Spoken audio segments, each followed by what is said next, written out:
Mark Harmon is an actor, as you are undoubtedly aware. He's even a filmmaker, as you may know. However, did you know that he also writes? Harmon is a novelist, even if he is reluctant to call himself such. His second book, Ghosts of Panama, is already published. He co-wrote it with Leon Carroll, Jr., a retired special agent in the actual Naval Criminal Investigative Service, NCIS, and the 21-year technical director of the television NCIS series. This book will be a success if it's anything like the pair's debut novel, Ghosts of Honolulu, which made it onto the New York Times bestsellers list. I'm glad people are purchasing the book and finding it enjoyable to read.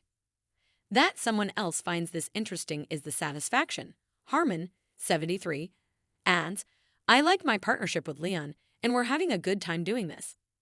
Their two nonfiction novels are based on true stories from genuine situations. And initially, the TV show did the same thing. However, in order to incorporate every performer in the tale, they had to deviate from real situations as more characters joined the program.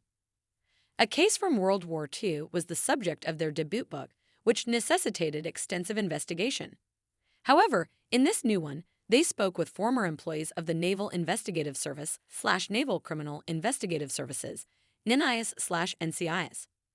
Ghosts of Panama is set shortly after a young U.S. Marine was killed at a checkpoint in Panama City in December 1989, during the time of General Manuel Norieva's rule. As part of Operation Just Cause, NIS sent out operatives to conduct an investigation. Leon appeared in this second novel. Everyone we spoke with is one of his contacts, Harmon adds. They have spent their whole lives performing this challenging work all throughout the world, but nobody has ever inquired about it as they are unable to discuss it. It's possible that you were unaware that you shared a residence with a special agent. However, they are overjoyed to be asked and given the chance to provide their perspective on a very intimate aspect of their life.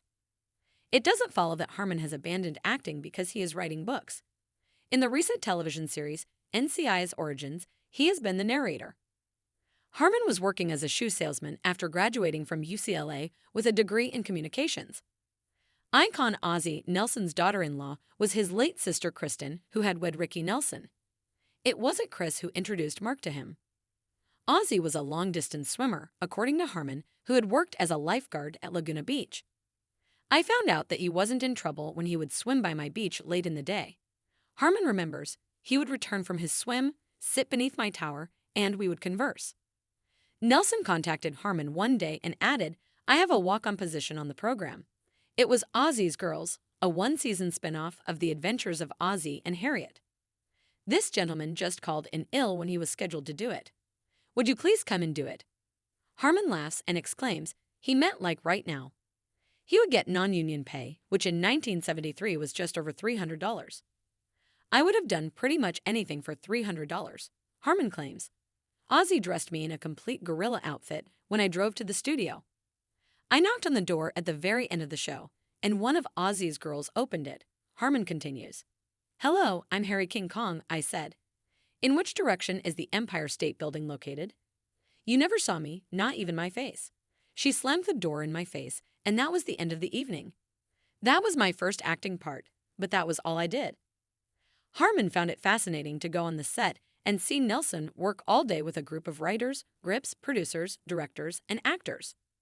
From sales to performance, I had never heard of it before.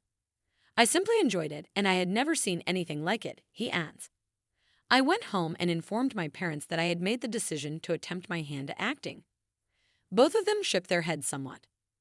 Harmon had perks, an expense account, and a company automobile as part of his sales employment. But my parents were supportive, Harmon adds.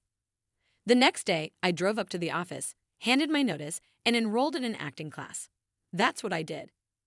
Harmon was fortunate that everything turned up okay. After that, he starred in a number of films and TV shows, including Chicago Hope, Street Elsewhere, and, of course, his 20-season run as Larry Jethro Gibbs on NCIS. I consider the first acting class one of several that I took, and all of the gifted individuals in that class. I definitely didn't believe I was one of them, Harmon explains. Opportunity is key. It's about taking a vacation. It depends on your luck. However, you must eventually be able to accomplish it. As the sun began to set over Los Angeles, the warm California light poured through the window, bathing the room in a golden glow. In the corner of the room, A coffee table was scattered with old photographs, framed memorabilia, and a few well-worn scripts. Mark Harmon, the actor who became synonymous with the role of Larry Jethro Gibbs on NCIS, sat casually on an overstuffed armchair. Despite his reputation for being a man of few words, there was an unmistakable charisma about him, a quiet intensity that drew you in. "I'm not much for talking about myself," Harmon began, his voice carrying the gravitas that had made him a beloved figure on television for over 2 decades. "But if you want to hear about the real NCIS, the stories that shaped the show, and the people who inspired those characters, well, that's a different story. That's a story worth telling." Harmon leaned forward, his eyes twinkling with a mix of nostalgia and wisdom. It was clear that he had spent years absorbing the world of NCIS. The world of real-life agents, real stories, and the heart and soul of what made the show resonate with millions of viewers around the globe. The birth of a show. People think NCIS is just a police procedural, and for sure, there's a lot of that in there, Harmon continued. But what people don't realize is that the show is rooted in something much deeper. A real-world organization with real stakes. The Naval Criminal Investigative Service isn't just a fictional agency. It's the real deal. Harmon paused for a moment, collecting his thoughts. He had been with the show for so long that sometimes it was hard to separate the real stories from the scripted ones. "When we first started," he said, "I don't think any of us knew how big this thing was going to get. We knew we had a great team, a talented group of writers, and a deep well of stories to pull from. But it was never about making a hit show, it was about doing justice to the real work that these agents do. And that responsibility, honestly, felt a lot bigger than any role I'd ever played before." As an actor with decades of experience, Mark Harmon was no stranger to the highs and lows of the entertainment industry.